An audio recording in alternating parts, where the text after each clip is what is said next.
আসসালামু আলাইকুম। যারা প্রতিষ্ঠান প্রধান হিসেবে ভাইবা দিবেন তাদের জন্য খুবই গুরুত্বপূর্ণ একটি ভিডিও নিয়ে হাজির হয়েছি। কেউ যদি আমার চ্যানেল নতুন হয়ে থাকেন অবশ্যই চ্যানেলটি সাবস্ক্রাইব করবেন। তো চলুন আমরা একটু শুরু করি। কী কী সেই গুরুত্বপূর্ণ পড়াগুলো আমরা একটু দেখে নেই বা আমরা পরে নেই। প্রথমে আছে কি নিজের সম্পর্কে বলুন। আপনাকে জিজ্ঞেস করতে পারে জি নিজের সম্পর্কে বলুন। উত্তর: আমি একজন দায়িত্বশীল ও পেশাদার শিক্ষক। দীর্ঘদিন ধরে শিক্ষার্থীদের একাডেমিক উন্নয়ন, নৈতিক শিক্ষা ও সহশিক্ষা কার্যক্রমে কাজ করছি। নেতৃত্ব, শৃঙ্খলা ও প্রযুক্তি ব্যবহারে আগ্রহী। এই গেল আপনার নিজের সম্পর্কে বলুন সেই প্রশ্নের উত্তর। দ্বিতীয় নম্বরে আপনি কেন প্রধান শিক্ষক হতে চান? উত্তর হবে আমি শিক্ষা প্রতিষ্ঠানকে একটি আদর্শ ও ফলপ্রসূ প্রতিষ্ঠানে রূপ দিতে চাই।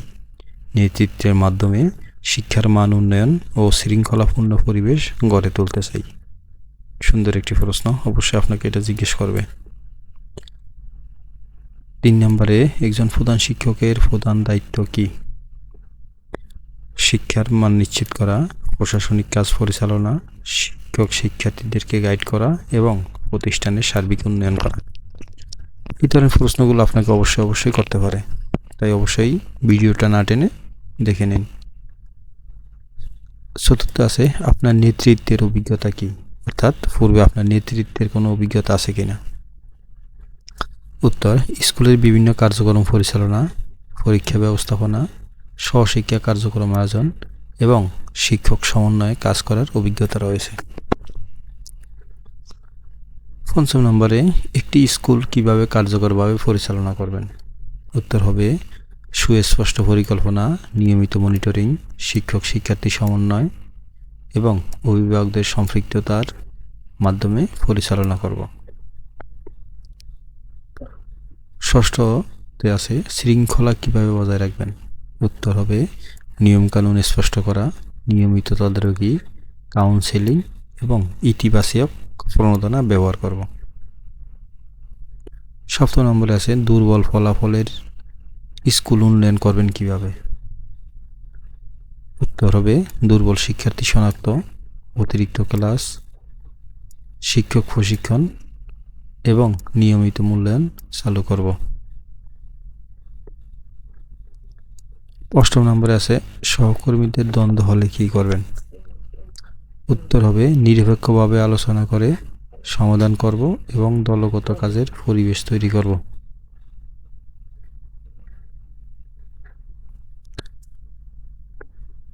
9 নম্বরে আছে এমপিও নীতিমালা সম্পর্কে ধারণা, অর্থাৎ এমপিও নীতিমালা সম্পর্কে আপনি কি জানেন? এটি সরকারের বেতন ভাতা প্রদান পদ্ধতি, যেখানে নির্দিষ্ট শর্ত পূরণ করলে শিক্ষক কর্মচারীরা সরকারি সুবিধা পান। 10 নম্বরে আছে জাতীয় শিক্ষানীতি 2010 এর মূল বিষয় কি? মানসম্মত শিক্ষা, প্রযুক্তি ব্যবহার, নৈতিক শিক্ষা এবং দক্ষ মানব সম্পদ তৈরি করা। 11 আছে গভর্নিং বডির ভূমিকা, আপনার গভর্নিং বডির ভূমিকা জিজ্ঞেস করতে পারে। উত্তর হবে প্রতিষ্ঠানের নীতি নির্ধারণ, তদারকি ও উন্নয়ন কার্যক্রমে সহায়তা করা। 12 নম্বর আছে ফলাফল খারাপ হলে করণীয় কি? উত্তর হবে কারণ বিশ্লেষণ, বিশেষ ক্লাস, মডেল টেস্ট এবং অভিভাবক সভা। 13 নম্বর পাঠদান উন্নত করবেন কিভাবে? উত্তর হবে মাল্টিমিডিয়া ব্যবহার, প্রশিক্ষণ, আধুনিক পদ্ধতি প্রয়োগ। 14 নম্বর কো-কারিকুলাম কার্যক্রমের গুরুত্ব। শিক্ষার্থীর সৃজনশীলতা, নেতৃত্ব ও আত্মবিশ্বাস বাড়ায়। 15 নম্বর আছে বাজেট প্রস্তুত করবেন কিভাবে? আয় ব্যয়ের হিসাব বিশ্লেষণ করে অগ্রাধিকার ভিত্তিক বাজেট তৈরি করব। অর্থাৎ স্কুলের বাজেট কিভাবে প্রস্তুত করবেন সেই প্রশ্নটি থাকবে। আয় ব্যয়ের হিসাব বিশ্লেষণ করে অগ্রাধিকার ভিত্তিক বাজেট তৈরি করব। 16 নম্বর আছে এমপিও ও নন এমপিও তহবিল ব্যবস্থাপনা কি? তাহলে স্বচ্ছ হিসাব, নিয়ম মেনে ব্যয় এবং নিরীক্ষা নিশ্চিত করব।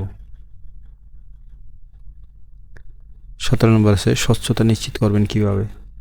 রেকর্ড সংরক্ষণ, অডিট এবং নিয়মিত রিপোর্টিং। স্বচ্ছতা নিশ্চিত করবেন কিভাবে? 18 নম্বর আছে ডিজিটাল বাংলাদেশের স্কুলের ভূমিকা বলুন। ডিজিটাল শিক্ষার মাধ্যমে দক্ষ ও প্রযুক্তি নির্ভর শিক্ষার্থী তৈরি করা। 19 নম্বরে আছে অনলাইন অথবা মাল্টিমিডিয়া ক্লাস চালু করবেন কিভাবে? উত্তর হবে প্রশিক্ষণ, প্রয়োজনীয় যন্ত্রপাতি এবং ইন্টারনেট সুবিধা নিশ্চিত করে। 20 নম্বরে আছে ই লার্নিং প্ল্যাটফর্ম ব্যবহারের অভিজ্ঞতা কি? অর্থাৎ ই লার্নিং প্ল্যাটফর্মে ব্যবহারে আপনার কি কি অভিজ্ঞতা আছে? গুগল ক্লাসরুম, জুম ব্যবহার করে ক্লাস নেওয়ার অভিজ্ঞতা আছে, নিজের মতো করে বলবেন। এটা হলো আসলে আপনি নিজের মতো করে বলবেন। গুগল ক্লাসরুম আছে, জুম ব্যবহার আপনি আপনার যেইভাবে, তারপর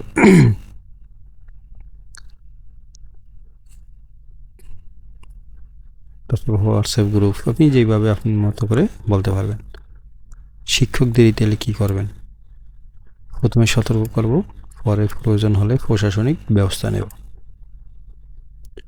22 নম্বরে আছে শিক্ষার্থী অনুপস্থিতি বেশি হলে, অর্থাৎ শিক্ষার্থী যদি অনুপস্থিতি বেশি থাকে, অভিভাবকের সাথে যোগাযোগ, কাউন্সেলিং এবং উপস্থিতি মনিটরিং।